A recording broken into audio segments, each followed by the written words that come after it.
Hey everyone, I'm Lee, and if you've been following my channel or Instagram account, you'll know that I always try to keep things real and authentic. Today I want to embark on a personal journey and share something with you all that's been a bit of a concern for me lately, and that's my hairline.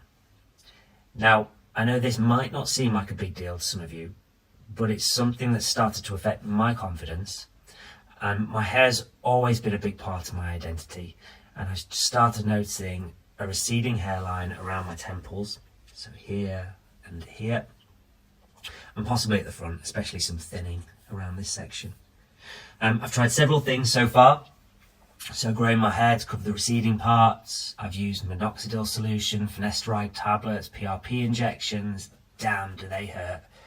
But it was all too little too late, and the hair has gone and the follicles have most likely died. So after much thought and consideration, I've decided to take a proactive step, and I'm getting a hair transplant.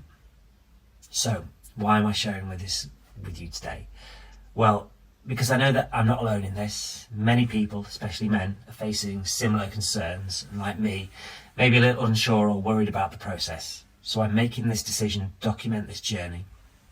My hope is that it might provide some guidance, some insights, or simply a reassurance for anyone else who might be considering a hair transplant. The procedure is scheduled for exactly 1 week from today. I'll be taking you all along with me every step of the way, from pre-surgery preparations to the recovery process. We'll talk about the fears, the hopes, the realities, and the expectations. We'll explore the technicalities, bust some myths, and share some emotions. Stay tuned, as I'll be sharing more about the procedure, answering your questions, and discussing my thoughts as the big day approaches. If any of you have any questions or experience of your own that you want to share, feel free to drop them in the comments below. Don't forget to hit the like button if you're excited about this new chapter, and subscribe if you haven't already, so you won't miss any updates. Until then, take care and stay confident.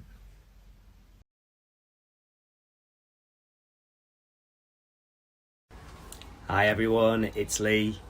Today is the night before my big hair transplant operation, so the feeling right now is a mix of anticipation and excitement with a dash of nervousness. Now, some of you may be thinking, hey, his hair doesn't look that bad on camera. And you're right, cameras and lighting can often hide some realities. However, in person, I've noticed that my hair is definitely thinning at the front and my hairline definitely receding. It's not just about how it looks, but also about how it makes me feel. So I've decided to do something about it. But before we dive into my thoughts and feelings, let's take a step back and talk about, why do men lose their hair? Well, hair loss in men, often called male pattern baldness, is largely a genetic condition. In the simplest terms, it's a game of luck with our genes and the hormone called DHT, or dihydrotestosterone. If you're genetically predisposed, DHT can miniaturize your hair follicles, leading to thinner and shorter hairs and eventually to no hair growth. It usually follows a pattern, hence the name, starting with a receding hairline and then the thinning on the crown, just here. There's also the factor of age. As we grow older, hair loss becomes more common. In fact, about 50% of men will have some hair loss by the age of 50. Stress, illness, and certain medications can also contribute, but the most common culprit is still our genes and hormones. Now, the question you may ask, why not just let nature take its course? And that's absolutely a valid perspective.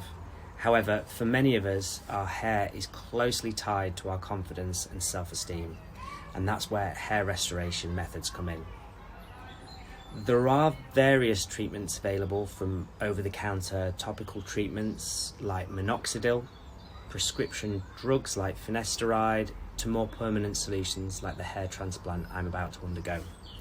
Now, these treatments work differently. Some slow down the hair loss, some stimulate new growth, and some, like the hair transplant, relocate hair from a denser region, typically the back or the sides of your head, to the thinning areas.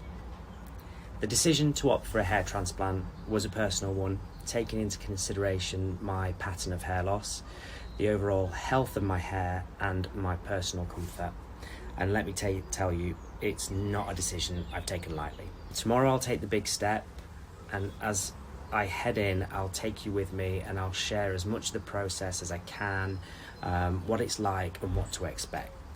But for now, I'm going to wish you all a very good evening, and I'll see you tomorrow.